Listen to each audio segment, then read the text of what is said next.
والذين كفروا وكذبوا بآياتنا أولئك أصحاب النار هم فيها خالدون. اور جنہوں نے کفر کیا اور ہماری آیتوں کو جھٹلایا وہ جہنمی ہیں، جہنم والے ہیں، اور جہنم میں وہ ہمیشہ ہمیشہ رہیں گے. ہاں سمجھے؟ یہاں دو تفسیریں کی، دو لفظوں کی. ایک تو آیاتنا کی تفسیر کتبینا سے کی، اس سے اس بات کی طرف اشارہ کیا کہ آیات سے مراد کتابیں ہیں، آسمانی کتابیں جو اللہ نے نازل فرمائی اپنے رسولوں پر. اور یہ بطور مجاز مرسل ہے کہ آیات بول کر کے کتابیں مراد لی. آیات جز ہیں اور کتابیں کل ہیں، تو آیات کا جو لفظی معنی حقیقی معنی ہے وہ مراد نہ لے کر اس کا مجازی معنی مراد دیا. معنی حقیقی اور معنی مجازی میں یہاں کون سا علاقہ ہے؟ جزئیت کا علاقہ ہے. جزئیت، جز بولا جا رہا ہے، کل مراد دیا جا رہا ہے. بات سمجھے؟ تو مطلب کیا ہوا کہ وہ لوگ جنہوں نے کفر کیا اور ہماری اتاری ہوئی کتابوں کو جھٹلایا یہ سب جہنمی ہیں. ہم فیہا خالدون، اس میں رہیں گے، ہمیشہ رہیں گے. خالدونہ کی تفسیر میں کہتے ہیں ماکثون ابدا لا یفنون ولا یخرجون، کہ وہ ہمیشہ ہمیشہ اسی میں رہیں گے، نہ فنا ہوں گے کبھی، نہ کبھی ختم ہوں گے، اور نہ کبھی اس نار جہنم سے باہر آئیں گے. اس سے اشارہ اس بات کی طرف کیا کہ خالدون یہاں جو خلود سے بنا ہے تو خلود کا جو معنی ہے وہ البقاء الدائم وہ مراد ہے. ہاں خلود کا لفظ یہ عموماً تو اسی معنی میں آتا ہے، البقاء الدائم یہ ہمیشہ کہیں رہنا، اور کبھی کبھی ایک مدت دراز تک رہنا، مدت مقررہ تک رہنا، اس کے لیے بھی بولا جاتا ہے. جب یہ کفار کے بارے میں بولا جائے تو اس کا مطلب جہنم میں وہ ہمیشہ، جہنم میں ان کا خلود ہوگا، تو وہاں خلود فی النار سے مراد کیا ہے؟ ہمیشہ ہمیشہ اس میں رہنا. اور جہاں کہیں غیر کفار کے بارے میں بات جگہ آتا ہے تو وہاں پر خلود فی النار سے مراد یہ نہیں ہے، سمجھے، بلکہ ایک مدت دراز تک اس میں رہنا. یہ بتا دیا. چلیے خالدون کا معنی بتا دیا. یا بنی اسرائیل اذکروا نعمتی التی انعمت علیکم واوفوا بعہدی اوفی بعہدکم وایایا فارہبون. یا بنی اسرائیل، اے بنو اسرائیل، کہنا ہے اولاد یعقوب. یہ بالکل ترجمہ ہے. بنی یہ ابن کی جمع ہے، تو اضافت کی وجہ سے، اسرائیل کی طرف اضافت کی وجہ سے نون گر گیا، اس کا ورنہ تھا بنی نا. تو بنی کا معنی ہوا اولاد، اور اسرائیل یہ حضرت یعقوب کا نام ہے. اسرائیل جو ان کی زبان میں اس کا معنی ہے عبداللہ. ہاں تو یہ حضرت یعقوب کا نام تھا. تو بنو اسرائیل کا معنی کیا ہوا؟ اولاد یعقوب.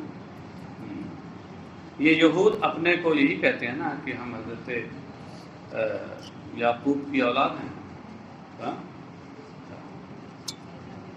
اے اولاد یعقوب، میرے اس احسان کو یاد کرو، التی انعمت علیکم، جو احسان میں نے تمہارے اوپر کیا ہے.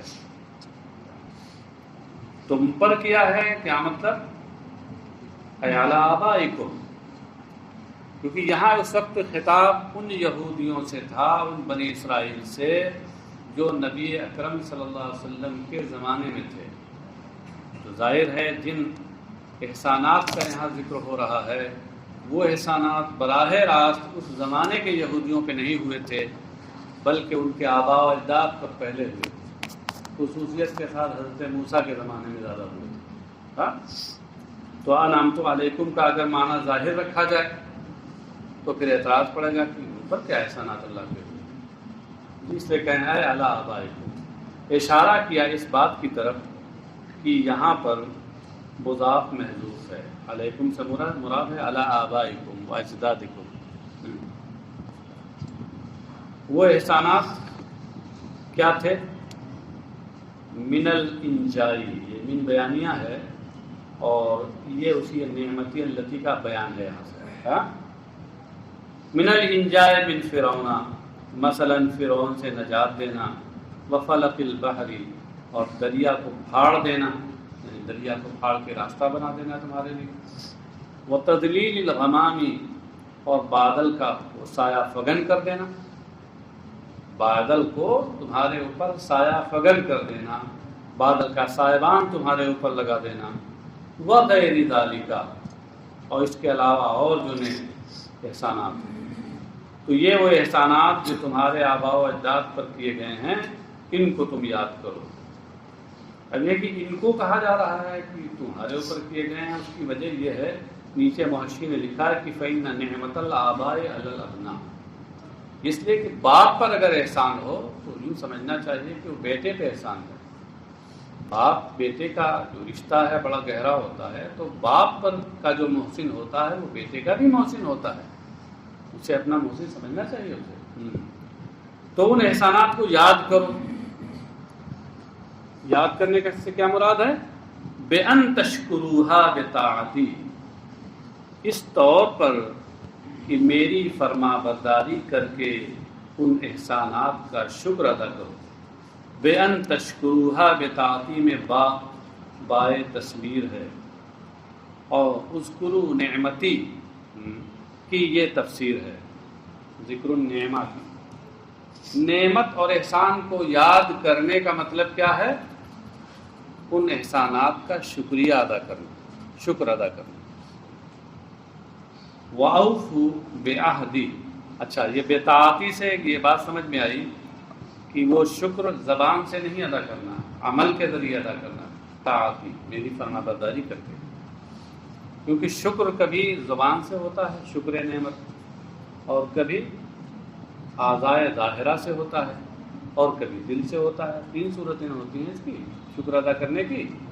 ہاں، جیسے آپ کے ساتھ کسی نے احسان کیا، آپ نے کہا شکریہ شکریہ، ہاں یہ زبان سے ہو گیا۔ اور اگر آپ کے ساتھ کسی نے احسان کیا، آپ نے بھی اس کے ساتھ احسان کر دیا، یہ عمل کے ذریعے ہوا۔ ہاں، یا اس کی ایک صورت اور ہوتی ہے، ارے آپ لوگوں نے مشاعرے میں سنا ہوگا، شاعر صاحب کو شعر سناتے ہیں تو لوگ اس پر واہ واہ کرتے ہیں، جی تو شاعر صاحب اس واہ واہ کا وہ شکریہ ادا کرتے ہیں۔ ہاں، اور اگر شاعر صاحب نے آگے بڑھ کر کہہ دیا ادا شکریہ، تو یہ دونوں جمع ہو گئے، زبان سے بھی شکریہ ہوا، اعضائے ظاہرہ سے بھی ہوا۔ ہاں، اور دل سے بھی شکر ادا ہوتا ہے، وہ یہ ہے کہ دل انعام کرنے والے اور احسان کرنے والے کے احسان کا معترف ہو، اعتراف کرے کہ ہاں اس نے میرے ساتھ احسان کیا، دل میں اس کی ایک گناہ محبت پیدا ہو۔ چلیے ساتھ، وَأَوْفُوا بِعَهْدِي أُوفِ بِعَهْدِكُمْ وَإِيَّايَ فَارْهَبُونِ، اور تم میرے عہد و پیمان کو پورا کرو۔ میرا عہد و پیمان یعنی الذی عہدتہ الیکم، میرا وہ عہد و پیمان جو میں نے تم سے کیا ہے۔ کہاں؟ محشی نے بین السطرین لکھا فی التوراۃ والانجیل، اپنی آسمانی کتابیں توریت و انجیل میں جو میں نے تمہارے اوپر تم سے عہد و پیمان لیا تھا۔ وہ کیا عہد و پیمان ہے؟ من الایمان بمحمد صلی اللہ علیہ وسلم، محمد صلی اللہ علیہ وسلم پر ایمان لانے کا جو عہد و پیمان میں نے تم سے لیا ہے اس کو پورا کرو۔ کیونکہ توریت میں بھی اور انجیل میں بھی اور زبور میں بھی سب میں اللہ تبارک و تعالیٰ نے نبیوں سے اور ان کے واسطے سے ان کے امتیوں سے یہ عہد و پیمان لیا کہ جب میرا محبوب نبی آخر الزمان اس کا ظہور ہو تو تم سب اس پر ایمان لانا، اس کی تصدیق کرنا، اس کی پیروی کرنا۔ یہ عہد و پیمان اس میں موجود ہے. سمجھے؟ تو اسی کی طرف اللہ اشارہ فرما رہا ہے بعہدی یعنی الذی عہدتہ الیکم، جو عہد و پیمان میں نے تم سے لیا. یہاں عہدی کی تفسیر الذی عہدتہ الیکم سے کر کے ایک لطیف اشارہ یہ کیا انہوں نے کہ عہد مصدر ہے، عہد مصدر ہے جو اپنے فاعل یا ضمیر کی طرف مضاف ہے. بات سمجھے؟ اس لیے ہوا عہدتہ الیکم. تو یہاں عہدتہ متکلم کا صیغہ لا کر اسی بات کی طرف اشارہ کیا کہ ضمیر متکلم جو عہدی میں ہے وہ فاعل ہے. بات سمجھے؟ اور من الایمان بمحمد یہ بیان ہے الذی عہدتہ الیکم، یا عہدی کا بیان ہے بھی کہہ سکتے ہیں. اوفی بعہدکم، میں تمہارے عہد و پیمان کو پورا کروں گا.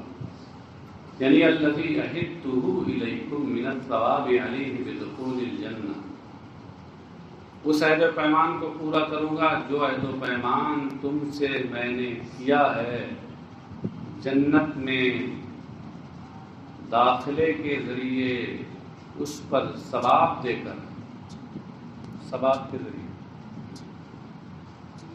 یہاں عہدکم سے اشارہ اس بات کی طرف کیا کہ یہاں عہد مصدر ہے، اپنے مفعول کی جانب مضاف ہے. وہاں فاعل کی طرف مضاف تھا، یہاں کہ اللہ نے ان سے عہد و پیمان لیا.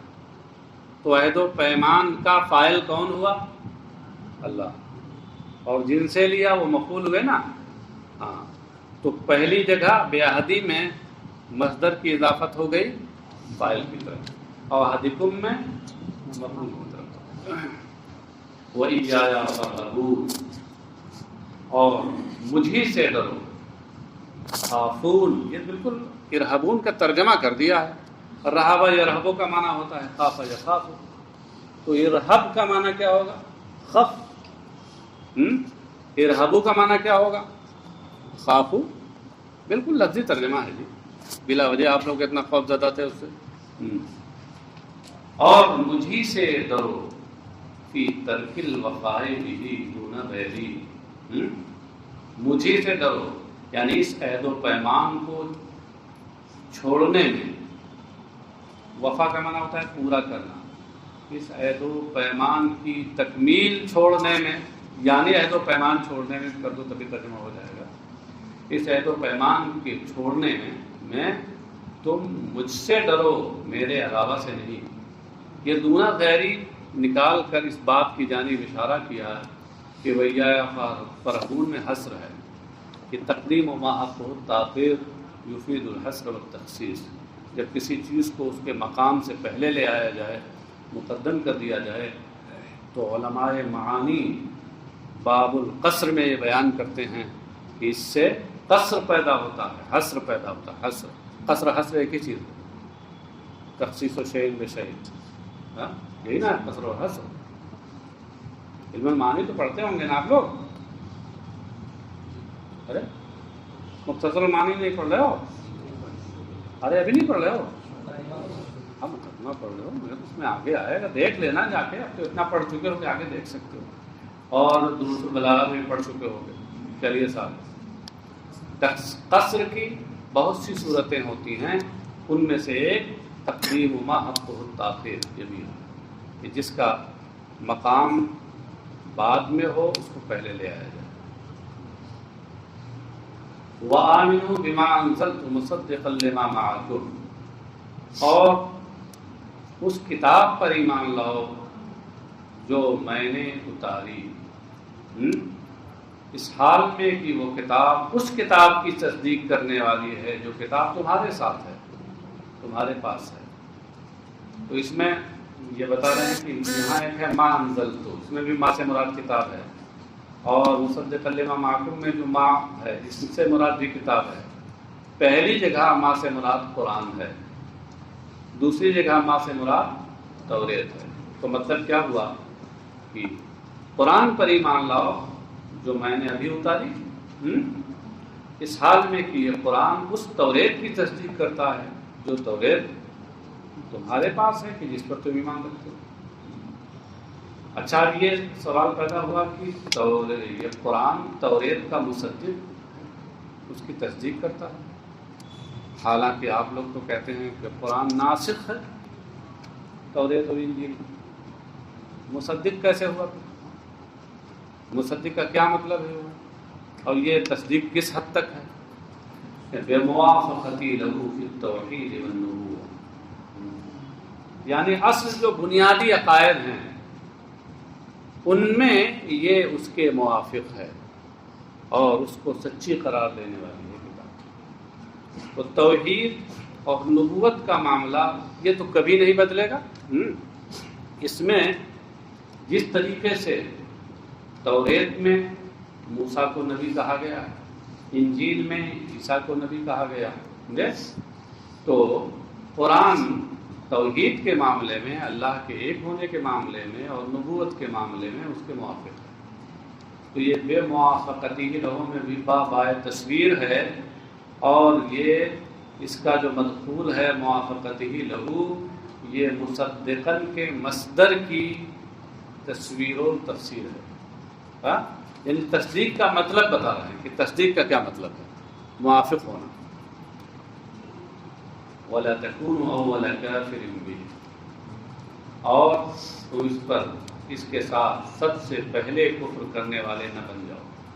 اس پر اعتراض پڑا کہ کیا قرآن پر کا انکار سب سے پہلے کتابیوں نے کیا، یہودیوں نے کیا، ان سے پہلے مشرکین نے کیا؟ کیونکہ سب سے پہلے سرکار کا سامنا تو مشرکین مکہ ہی سے تھا۔ ایک زمانے تک تو مکہ شریف میں رہے آپ، ان سے معاملہ رہا، تو سب سے پہلے کفر و انکار تو مشرکوں کی طرف سے ہوا۔ وہ تو سرکار علیہ الصلوۃ والسلام جب مدینہ طیبہ گئے تو وہاں یہودیوں سے اور عیسائیوں سے معاملہ ہوا، یہودیوں سے زیادہ ہوا، تو وہاں ان کا انکار سامنے آیا۔ تو اول کافر مشرک ہوئے۔ اول کافر بالقرآن مشرک ہیں یا اول کافر بالقرآن یہود ہیں؟ مشرک ہیں نا جی؟ ارے ہماری بات سنو، تم آگے بات، تمہاری گاڑی جا رہی، ریکارڈ چل رہی ہے۔ یہ ایک شبہ ہو رہا تھا، قرآن کریم کی ظاہر عبارت پر یہ شبہ ہو رہا تھا کہ اول کافر بالقرآن، سب سے پہلے قرآن کے ساتھ کفر کرنے والے انسانی معاشرے میں مشرکین مکہ ہیں، اس کے بعد پھر یہود۔ اعتراض پڑ رہا تھا نا، اور یہاں یہودیوں کو اول کافر بالقرآن کہا گیا، تو جواب دیا من اہل الکتاب۔ مفسر نے اتنا بڑھا دیا، جواب ہو گیا۔ یعنی یہ قرآن میں جو اولا کافر بھی کہا گیا ہے، مطلب یہ ہے کہ کتابیوں میں سب سے پہلے قرآن کا انکار کرنے والے تم نہ بنو، کیونکہ کتابی عیسائی بھی ہیں، کتابی یہودی ہیں، یہ مشرک تو کتابی ہیں نہیں۔ تو یہاں اولیت جو ہے وہ اہل کتاب کے اعتبار سے، اب اس اعتبار سے یقیناً یہودی ہی سب سے پہلے قرآن کا انکار کرنے والے، تو اعتراض ختم ہو گیا نا، مطلق کفر کی بات نہیں ہے۔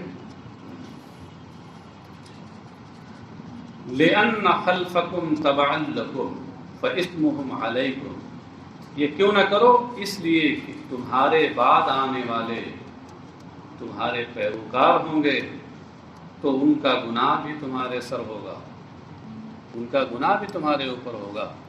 اس لیے کہ جو شخص کسی بری چیز کی بنیاد ڈالتا ہے، طرح ڈالتا ہے، تو اس بنیاد کو جو شخص بھی اختیار کرتا ہے اس کا وبال اس کے سر ہے۔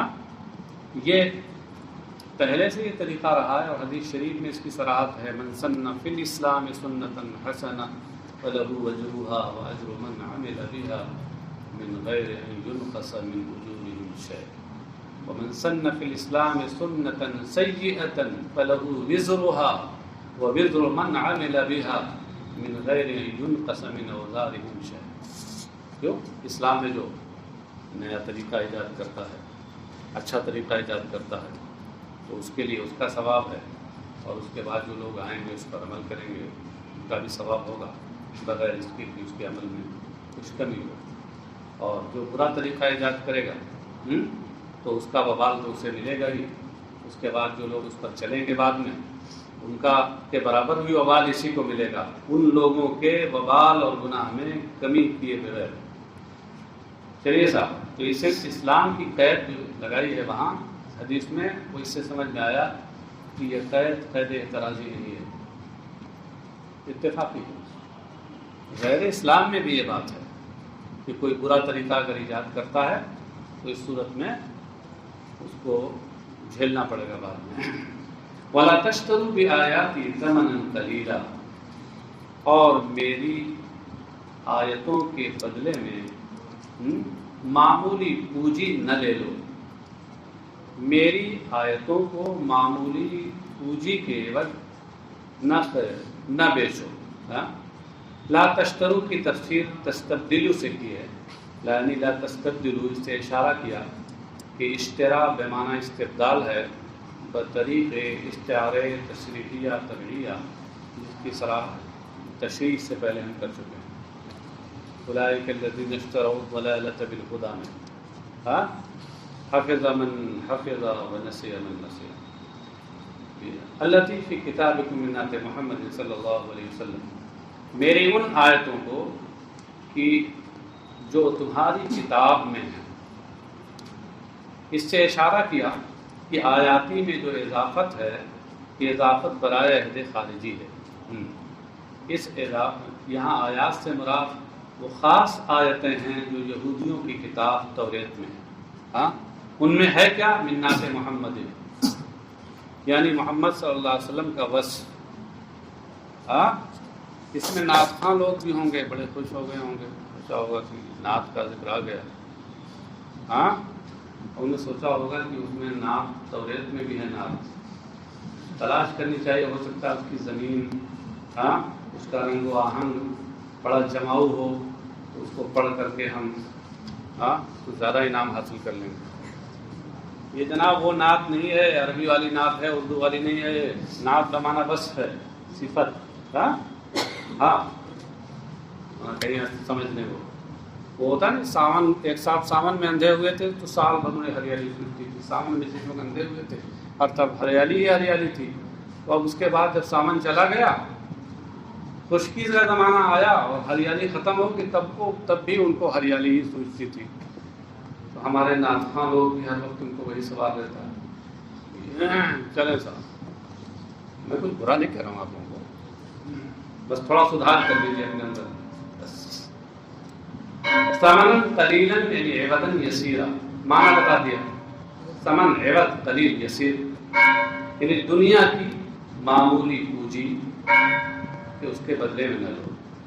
اے لا تقتلوها خوف فوات ما تأخذونه من سفلتکم، اس کا مفہوم بتا رہے ہیں لا تشتروا بآیاتی ثمنا قلیلا، یعنی میری ان آیتوں کو نہ چھپاؤ۔ آیتوں سے مراد ان میں نبی اکرم صلی اللہ علیہ وسلم کا وصف ہے، ان کے اوصاف کریمانہ مذکور ہیں، ان کو نہ چھپاؤ۔ اس پونجی، اور اگر یہاں کی زبان میں، ہندوستانی زبان میں کہا جائے اس دچھنا کے ہاتھ سے چلے جانے کے خوف سے، جو دچھنا تمہیں تمہارے نیچے والوں سے تم لیتے ہو۔ سفالہ سافل کی جمع ہے، فعالتن کے وزن پر فاعل کی جمع آتی ہے، جیسے کافر کی جمع کفر، فاجر کی جمع فجر، قرآن کریم میں اولئک هم الکفرۃ الفجر، ایسے سفلہ سافل کی جمع۔ وَإِيَّايَ فَاتَّقُونِ، خافون فی ذلک دون غیری، نہ ترجمہ کریں گے نہ تشریح، اوپر گزر چکا نا ہے۔ اچھا، وَلَا تَلْبِسُوا الْحَقَّ بِالْبَاطِلِ، لا تلبسوا لا تخلطوا، یہ خیال رہے لام بے سین کا جو مادہ ہے یہ دو معنی دیتا ہے، اور دو معنی میں الگ الگ بات سے آتا ہے۔ لبیسا یلبس لبسا و لباسا، اس کا معنی پہننا ہوتا ہے، یہ جب پہننے کے معنی میں ہو تو اس کا مطلب لبس ہے، لام کے ضمے اور با کے سکون کے ساتھ، جس کا معنی پہننا، کس بات سے؟ سمے، اور لبسا یلبس لبسا، اس کا معنی خلط ملط کر دینا، ایک دوسرے میں گٹ مٹ کر دینا، ملا دینا۔ جب اس معنی میں ہو تو اس کا مطلب لفظ ہے، لام کے زبر کے اور باقی سکون کے ساتھ۔ اس صورت میں اس کا باب ہے باب ضربہ یضرب، ہاں ولا تلبسوا، باب ضربہ یضرب سے ہے نا، تو معنی کیا ہوا؟ ولا تخلطوا الحق بالباطل، تو تم حق کو خلط ملط نہ کرو باطل کے ساتھ، ناحق کے ساتھ۔ حق سے کیا مراد؟ الذی انزلت علیکم، وہ حق جو میں نے تمہارے اوپر اتارا، یعنی تمہاری کتاب میں، اس کو تم اس ناحق کے ساتھ نہ ملا دو، الذی تفترونہ، جس کو تم خود گڑھ لیتے ہو، تحریف کر کے تم نے جس کو گڑھ لیا ہے، اس سے نہ ملا دو۔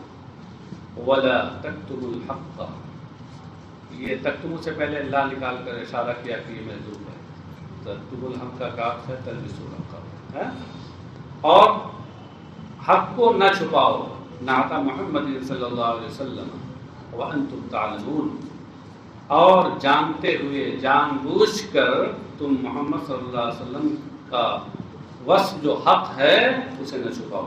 ہاں یہ بتا دیا کہ الحق میں الف لام خارجی کا اس سے مراد ہے نبی اکرم صلی اللہ علیہ وسلم کے اوصاف۔ وانتم تعلمون یہ جملہ حالیہ ہے، اور تعلمون کے بعد انہو حق نکال کر یہ بتایا کہ تعلمون یہ فعل متعدی ہے جس کا مفعول بھی یہاں محذوف ہے۔ تو ترجمہ یہ ہوا کہ اور تم حق کو نہ چھپاؤ جب کہ تم یہ جانتے ہو کہ وہ حق ہے، حق کو حق جانتے ہوئے اس کو نہ چھپاؤ۔ واقم الصلاۃ وآتوا الزکاۃ وارکعوا مع الراکعین، نماز قائم کرو، زکوٰۃ ادا کرو، زکوٰۃ دو، اور رکوع کرنے والوں کے ساتھ رکوع کرو۔ اس کی تفسیر میں کہتے ہیں صلوا مع المصلین، اشارہ یہ کیا کہ عبادت کے اندر مجاز مرسل ہے، اس لیے کہ رکوع جو ہے یہ جز ہے صلاۃ کا، تو جز بولا گیا، کل مراد لیا گیا، معنی حقیقی، لفظ کے معنی حقیقی اور معنی مجازی کے درمیان علاقہ جزیت ہے، رکوع میں بھی اور راکعین میں بھی۔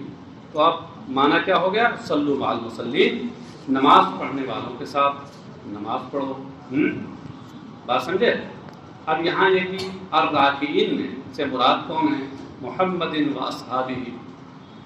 تو صلوا مع المصلین میں یہ بتایا کہ عبادت میں رکوع اور راکعین میں مجاز مرسل ہے، اور محمد و اصحابہ نکال کر یہ بتایا کہ راکعین میں الف لام عہد خارجی کا ہے، اور یہاں راکعین اور مصلین سے مراد خاص لوگ ہیں، یعنی نبی اکرم صلی اللہ علیہ وسلم اور ان کے رفقا اور صحابہ۔